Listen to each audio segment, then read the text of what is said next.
Hey everyone, welcome to the Stories of Language Learners. I'm your host, Chalice. Okay, so before to start the introduction, I just want to let you know that this is the last episode of season 2 of this podcast. So guys, please stay tuned because next week I'll be back to share some behind the scenes for us to wrap up the season 2. Okay, so let's continue. Today's guest is Esmeralda from Brazil. She's an English teacher. Also, she's the winner of the last Fluency Breakthrough Challenge. In this episode, we talk about learning English by yourself. Is it worth to participate in online challenges to improve your English? Can we improve our English by practicing with other learners? Creating online content to improve your English? The importance of joining communities and connecting with people to improve your speaking skills. Esmeralda and I shared what we did to improve our listening skills, why you shouldn't compare yourself with other learners. Esmeralda shares her secret about how she was able to travel from her sofa. I'm not kidding. She did that during the last challenge, and she tells us, I had a wonderful time talking with Esmeralda. I really enjoyed the conversation, and I'm sure that you guys are gonna enjoy it as well. Hey everyone, welcome to the Stories of Language Learners. Today I'm so excited to have Esmeralda on the show. Hi Esmeralda, thank you so much for being here. How are you? Thank you so much, Charles, for having me here. I'm very great. Awesome. I'm really curious about your story and I'm really glad that you are here. I would say that this whole season 2 of this podcast has been super challenging because most of the people that I interviewed, I had to really challenging my interviewing skills because most of these people that I interviewed, I didn't know them. That was like the first time that I was talking with them. But today, I'm so glad that you are here because I know you. We have known each other since July of 2019 because of the Fluency Breakthrough Challenge, which we will probably talk about during this interview. So I'm really excited that you are here. Could you please introduce yourself? Yeah, sure. Well, I'm Esmeralda and I live here in Brazil. I am studying at the university English language and literature, but I am a TESOL certificate and also I'm working as an English teacher. So do you remember how we met? I already talked a little bit about it, but I want to hear from you. Yes, definitely. We met each other in the Fluency Breakthrough Challenge. It was the first edition, and it was really glad that I met a lot of cool people there, and you were one of those people.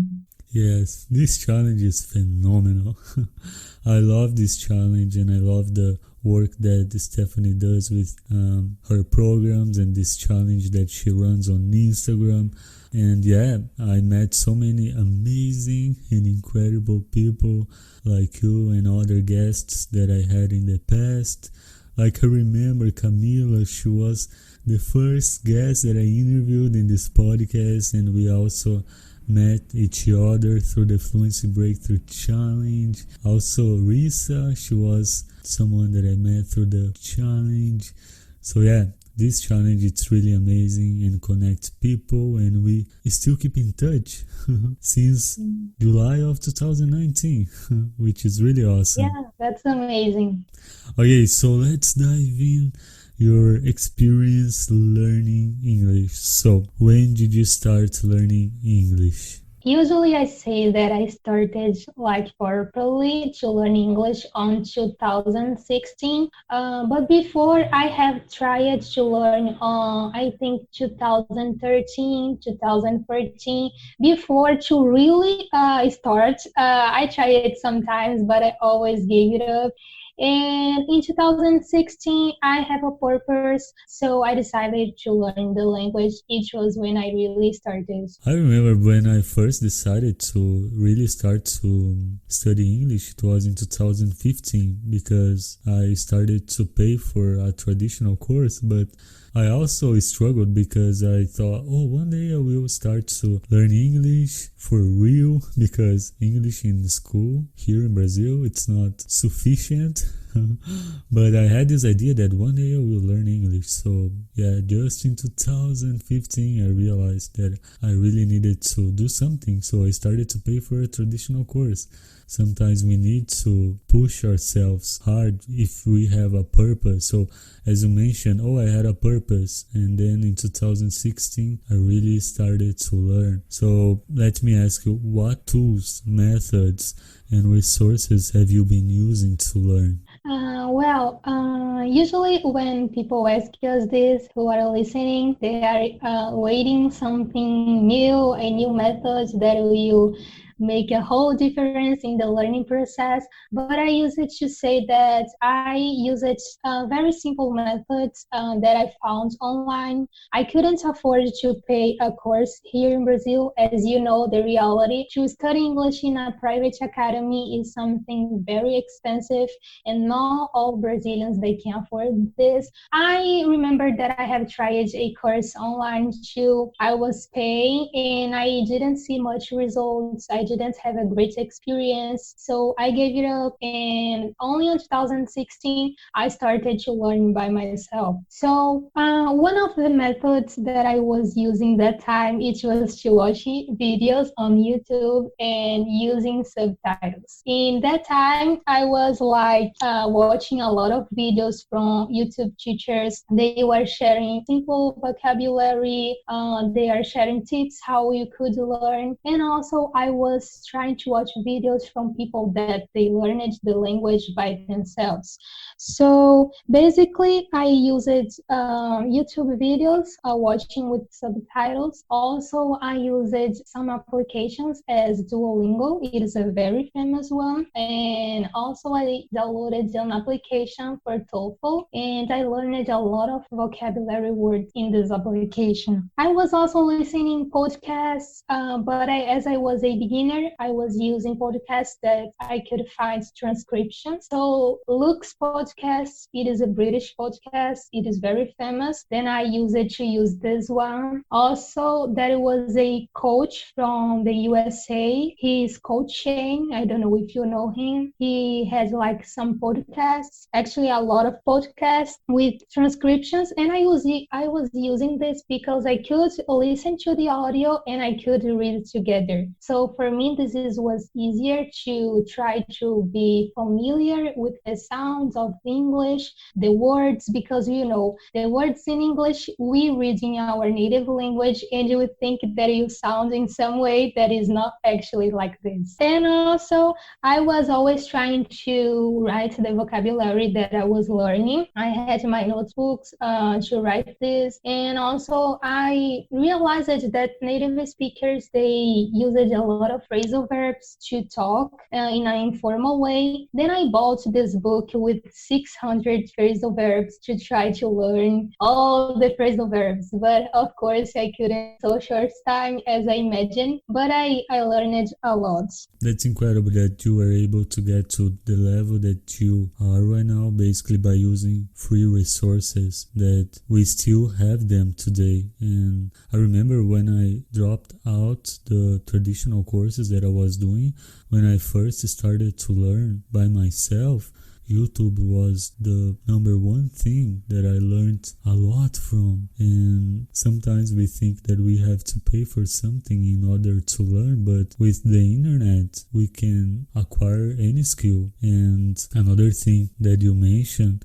that I think it's really interesting is that English it's not a phonetic language, so it's so different than Portuguese. And I remember that I suffered a lot because I was trying to pronounce the words, but we pronounce different, so it's really hard to learn. Okay, so let's move on to the next question. Do you think that we can improve our English by participating in online challenges? Yes, totally.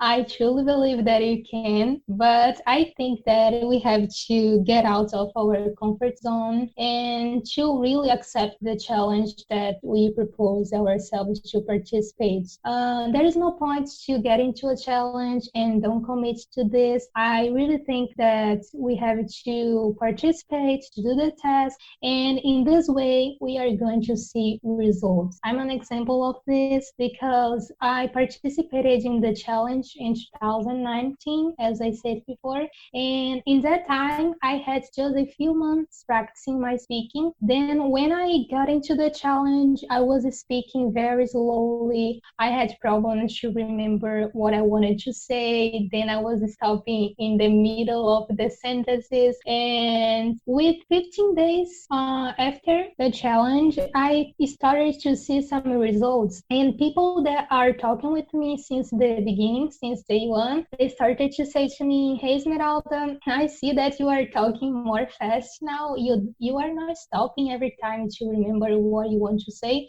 So I really saw results participating on this. I am a big fan of participating in challenges, and you guys probably already know this about me because I always talk about the Fluency Breakthrough Challenge.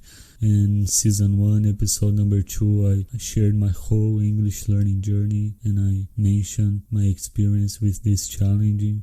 And I would always encourage people to participate in this challenge because you are not alone and you don't have to be alone when you are learning English. You can have people that you can interact with.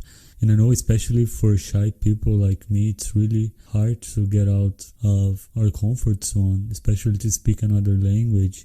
And participating in this challenge where people get together with the same purpose, which is to improve their English skills as a whole, it's amazing because you can learn a lot and you can also teach. And something that it's kind of a misconception because I saw and I have seen people asking me, "Oh, I need to find native English speakers to practice my English." This week I received a message on Twitter because I started to use Twitter to share the content of the podcast, and this person said to me that she was looking for someone who is a native English speaker to practice with, and she asked me if in the video group calls that I promote and that I share about, if we have native English speakers. And I said to her that you don't need just to learn English from native English speakers, because I can say by my own experience that 99% of the people that I interact with in my whole English learning journey since 2015 are non-native English speakers, and I have never traveled to an English-speaking country. So we can learn from each other and we can help each other. So sometimes you will talk with someone who has a higher level so you can learn from this person. And sometimes you will talk with people who they are in a lower level so you can teach them. And when we teach, this is powerful, we can learn more. And it's so fun. Participating in these challenges is so fun. I have so many good memories from the first Fluency Breakthrough Challenge, including one day I remember that we did a group video call, and I remember it was you, Esmeralda, and more, I think, Nuri and Nando. I remember that you had a laugh crisis. You start to laugh, everyone start to laugh. So it's so fun when you are, because learning a new language doesn't need to be boring. It can be so fun, and meeting people from all around the globe and meeting them and connecting with them, I think this is the best way for us to improve our English. Yes, I totally agree with you. And I have to mention this that you said about you have advanced people, for example, in this challenge. That's really true. I made friends in the challenge, and I am very thankful for the challenge. I am always saying to everyone about this. I think you are the same. And I had this friend I have until today. She's from Spain, and her English was like proficient. And I learned so many things with her about pronunciation, how to speak, and I really, really thankful because of this. And of course, the process it is better. It's much, much more fun to learn when we have someone to walk with us. We don't need to do this by ourselves. Yes. So, okay, let's move on to the next question. Based on your experience, what was the hardest part of learning a new language? For me, I think that in the beginning, I cannot say that it was very hard because I started to watch simple videos of teachers and they are using a very simple language. And in that time, as was using subtitles, I could see that which past tense the teacher was talking. So I knew, oh, she's talking here in the present, in the future.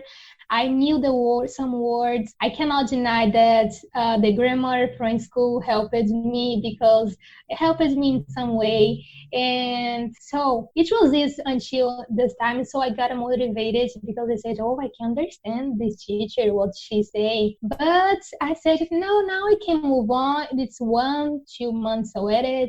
And I went to watch native speakers talking in interviews, like informal, real conversation. And the thing became very complicated for me. So I started to imagine like I will never be able to learn the language. Oh my God, I will never be able to understand what they are talking about. Why they talk so fast? Why they talk like this? And so for me, was the hardest part to be able to understand what they are saying.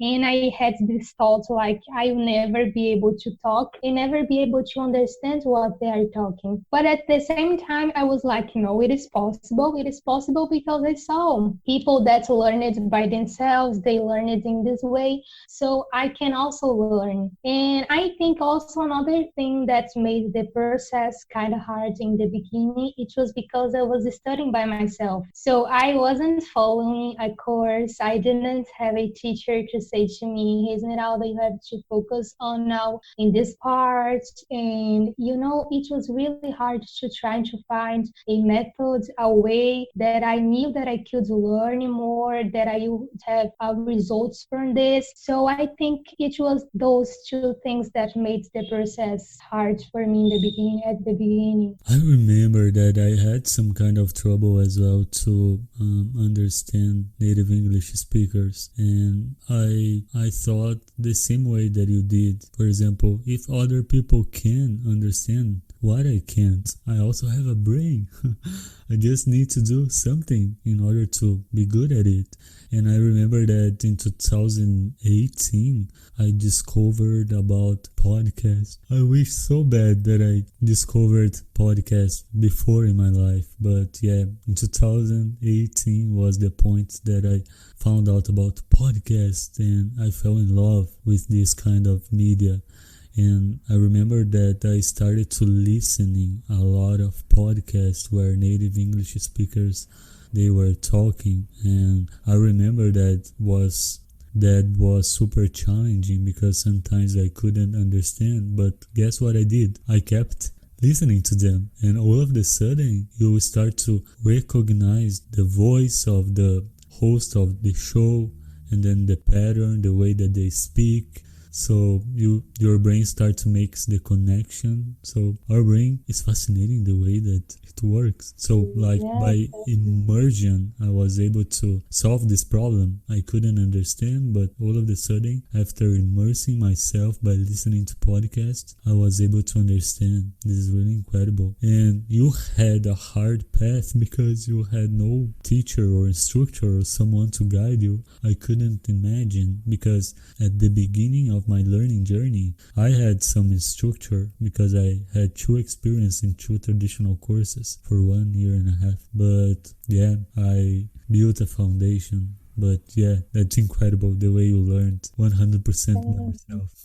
Yes, I made this thing too about the immersion. I was listening a lot, and at some time I couldn't understand the subtitles. And I really think that to create an immersion when you cannot travel to learn in another country, it is really important in the learning process. Okay, so let's go to the next question. Do you believe that by creating content on social media, we can improve our English? Yes, I do believe because when we are creating content for social media, we have that feeling of judgment. People are going to see this, so if I don't do this very well, what people are going to tell and to say about me?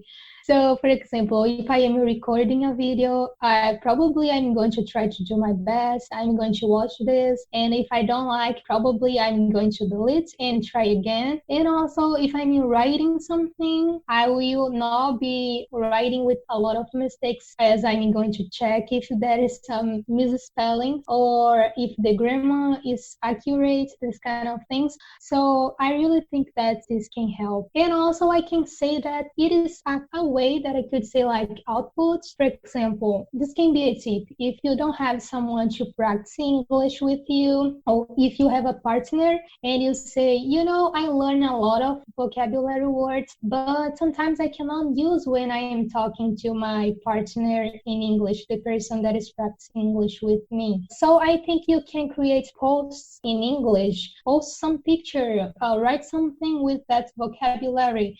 And maybe you are going to say, oh, but I don't want to do this on my profile or my private one. So I really recommend to create a profile just to English, like Instagram, where you are going to post just posts in English. And also it can be a way to connect with other people that are learning English as well. So you can see people there sharing English content and you can be inspired by this. I love that. Yeah, I truly love that. And this is something that I think at some point of this podcast we already talked about, that social media is powerful and you can use this as an advantage to learn a new skill. So, for example, English.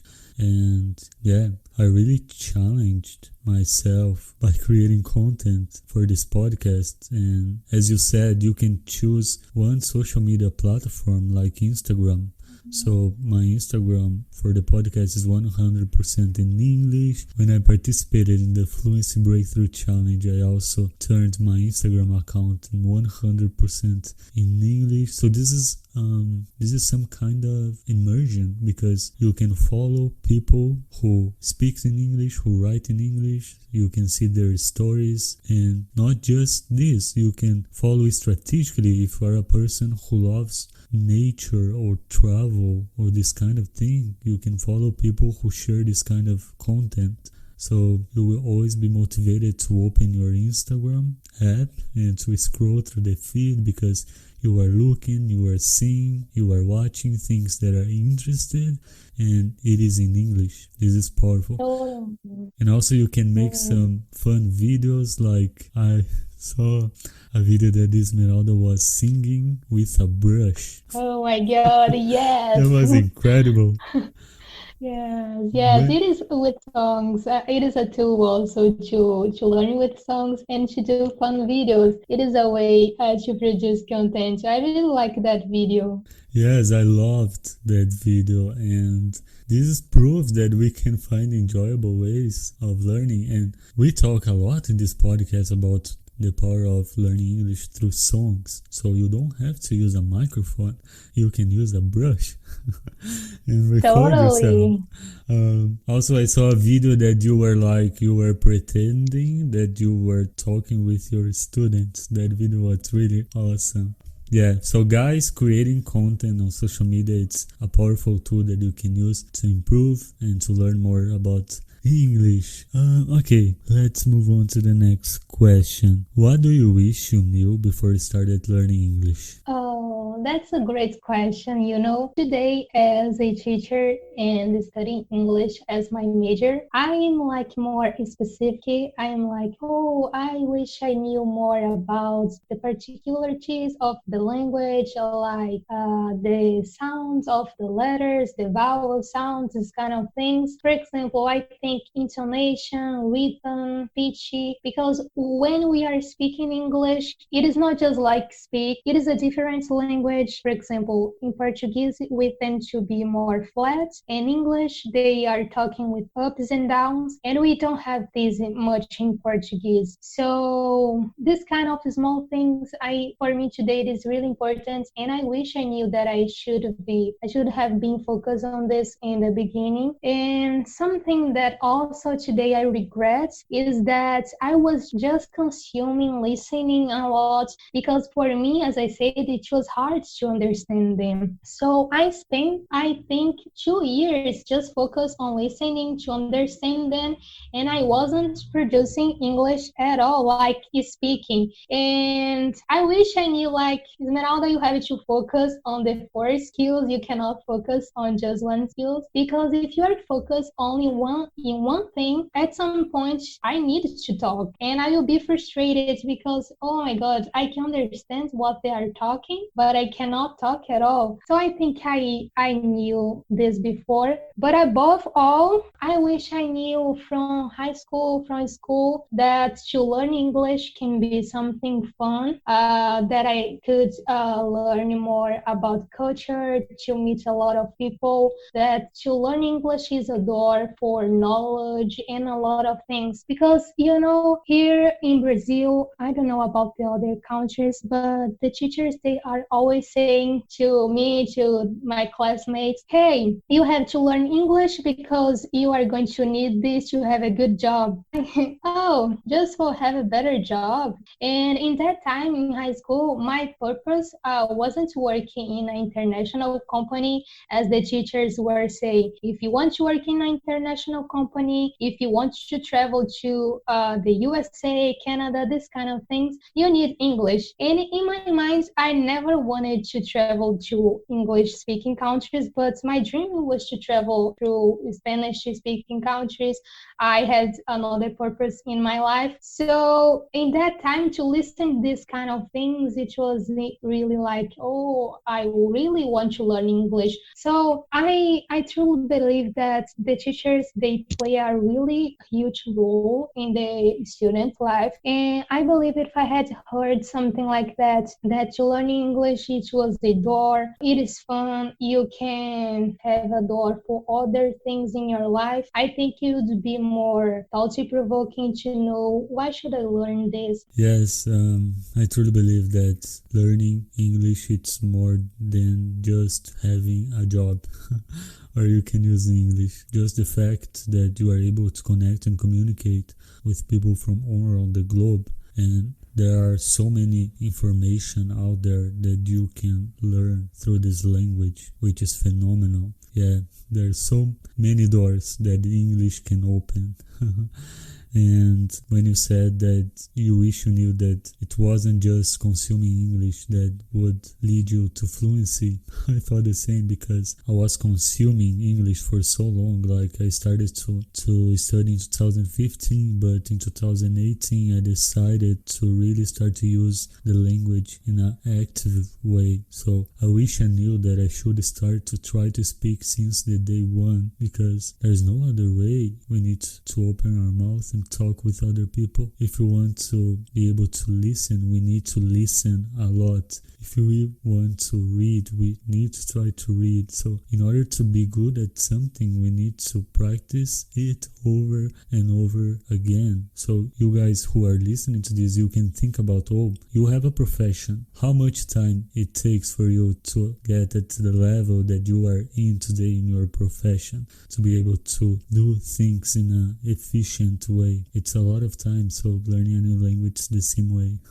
we need to invest time to be able to see the results. Yes, yes. And I have a story that usually I share. For example, as you said, you should have known that you should have started to speak from day one. It took me like 2 years to try to make a call. I was always using the excuse that my English wasn't good enough, always refusing the opportunities that I had to practice by call with someone. And in the first time that I made my call, the person couldn't understand me much. And I thought that in that time, my level to speak, it was good. And after this, the person disappeared, never showed up to practice with me again. And I thought, oh, there is something wrong here.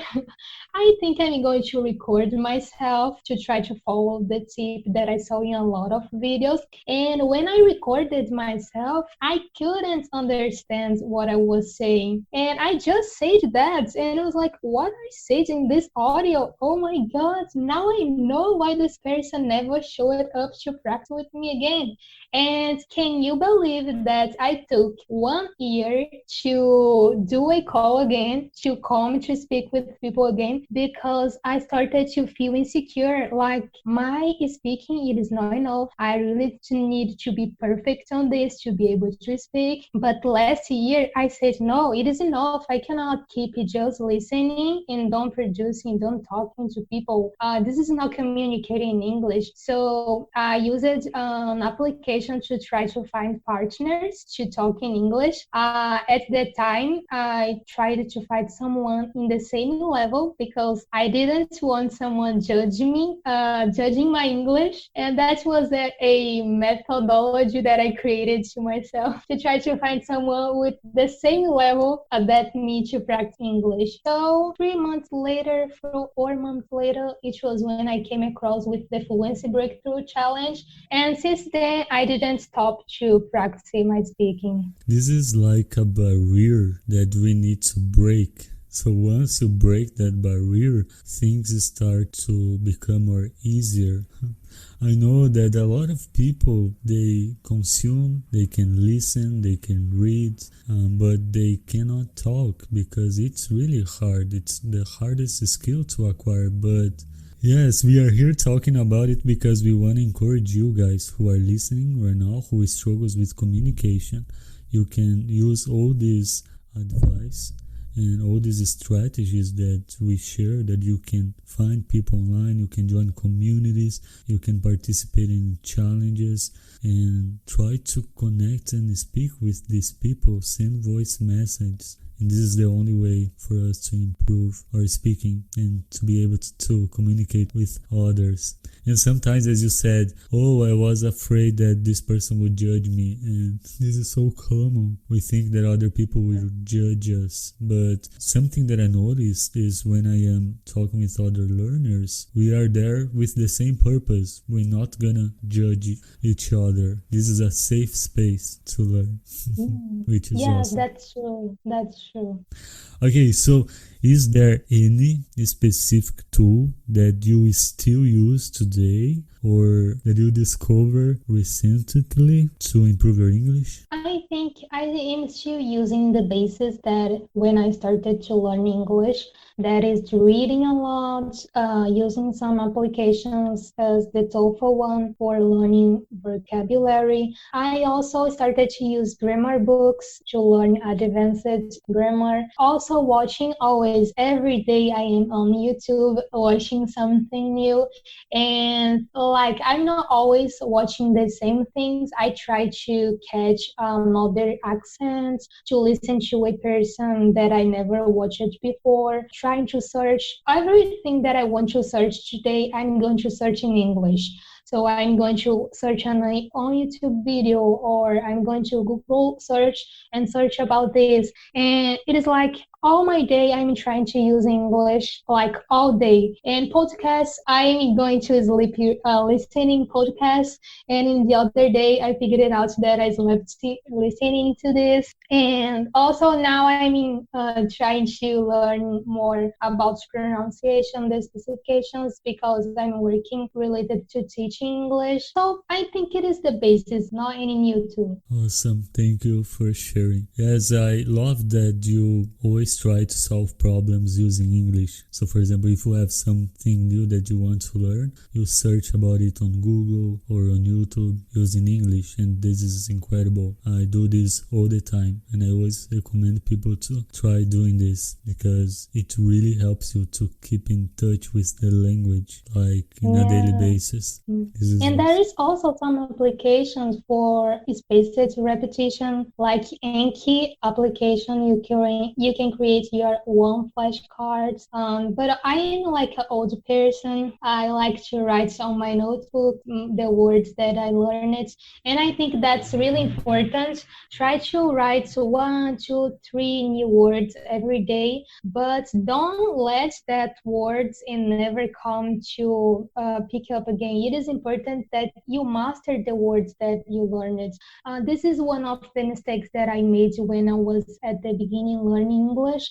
I used it to watch TV series and I was writing a lot of words, and I never went back to to read this again. And it is like I could be talking with more vocabulary words in that time in the process, but I wasn't, because I wasn't reviewing those words. So I think it is important. All the things that you learn, you have to always be reviewing, try to bring these words for your daily vocabulary in English. Yes, I agree. I think that when we learn something new, we need to try to use it, because if we don't use it, the probability is that we will forget.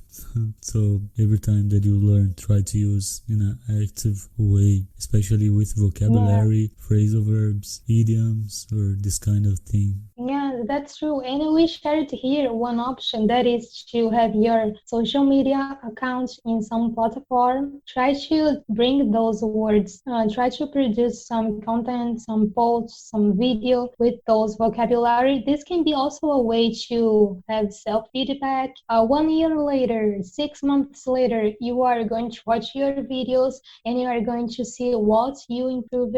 Also, you are creating like your online notebook. You can see the words that you wrote. I think it is a great tool to try to produce content using vocabulary that you just learned. Okay, so we are almost wrapping things up.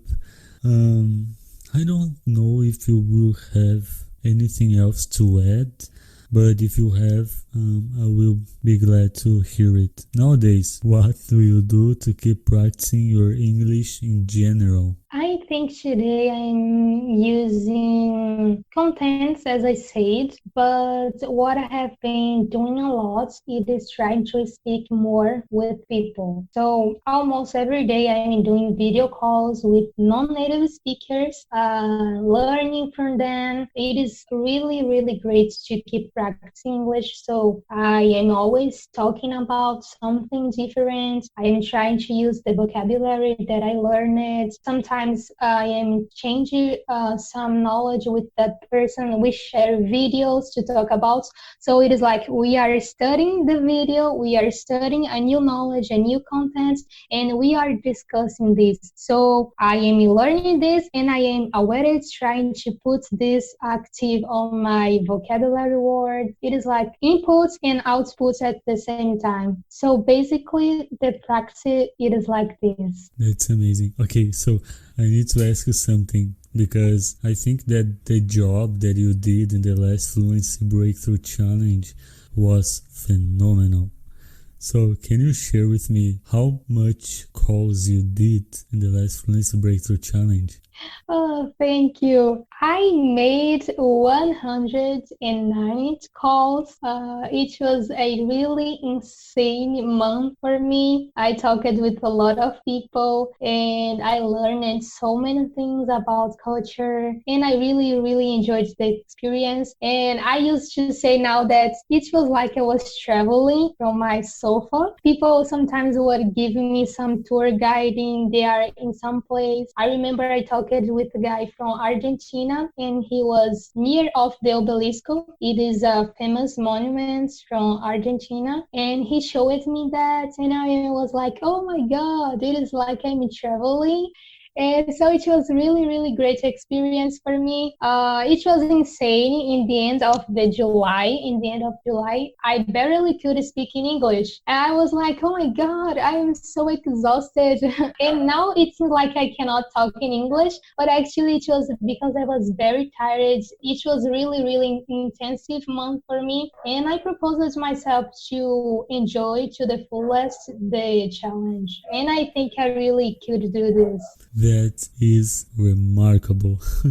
I can even imagine. Guys, did you hear this? Esmeralda did almost 200 calls during 30 days. This is phenomenal, and right now you have so many new friends that you can keep in touch. And as you said, you already do this. Every day you try to do video calls with these people that you probably met through this challenge. So we will have people and new friends for life, and you can use this connection to continue practicing and improving together. This is the beauty of our generation and the tools that we have nowadays. The internet, which is powerful. You don't have to travel. You can stay in your sofa, as Esmeralda said. And if you can connect with people from other cultures, that's amazing. Yes, yes, I totally recommend if you have the opportunity to participate. I think the Fluency Breakthrough Challenge will happen again in January. So I really, really recommend. It is a great experience to meet people and to practice your English. Awesome. Okay, so what is the best advice you could give to someone who is learning English? It can be more than one. I think I have three advices. The first one, it is try to be consistent. Study the language every day.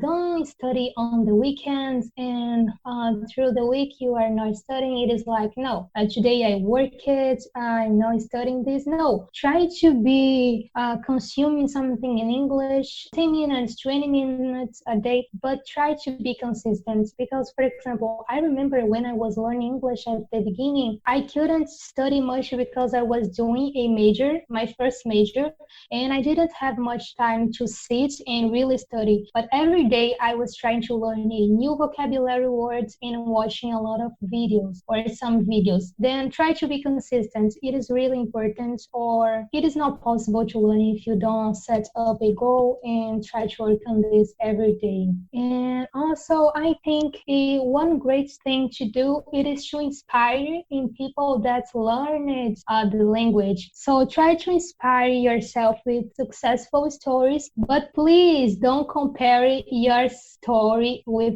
others. You are in your process, the other person is in her process, his process. So don't try to compare like, oh, this person learned English in 1 year and I'm here like 1 year and a half, 2 years, and I'm not talking like her. I don't have the skills that this person have.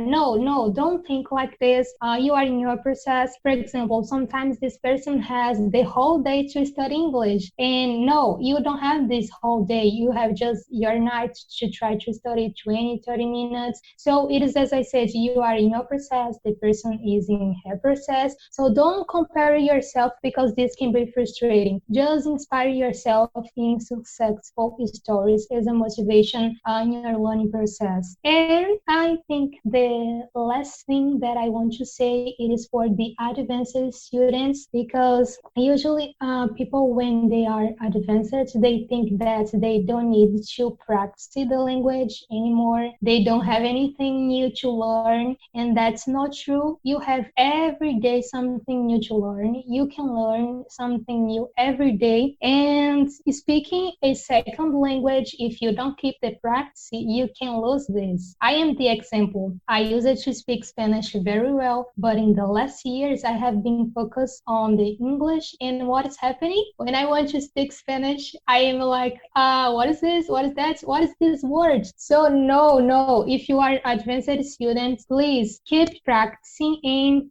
that is always something new for you to learn. I love that. Thank you so much for sharing. And yes, I agree, not compare ourselves with others. Sometimes this can be challenging, especially when we see, oh, that person learns a new language in 6 months and I'm learning for 2 years and I cannot communicate. So we all have different lives and routines. Yes, it's important not to compare ourselves. I love that. And learn every day. This is powerful because even in our native language, we always have to learn something new, and the language is always changing. So don't settle down, keep learning. Okay, last question. Where can people find you online? And if someone is interested in working with you, you can say to them where they can find you. Well, I am almost all the day on Instagram, so you can reach me on Instagram. My profile is English Breakthrough underline, so you can DM me and I will be glad to talk to you. Awesome. Are you giving private classes? Yes, I am. So you can reach me there if you wish to have classes. It should be a pleasure to help you with English. Awesome. Esmeralda, thank you so much for being here. Actually, I was kind of worried that we wouldn't have too much to talk about because, guys, we talked before this recording for about 30 minutes. It's always cool to talk with you, Esmeralda. Thank you so much for being here. Thank you so much for your time recording the last interview from season 2 of this podcast. Thank you. Oh, the pleasure is mine, and I want to say thank you for inviting me. For me, it is an honor. It is really a pleasure to be part of your project. And I remember when we met last year, I still remember the day that you said that you would start a podcast, and I was really excited to listen to your first podcast. So today to see this happening and you doing this so great, it is like very, very, very happy for me to see this. So thank you so much. It was really a pleasure to be part of this. Thank you so much. I really appreciate your kind words.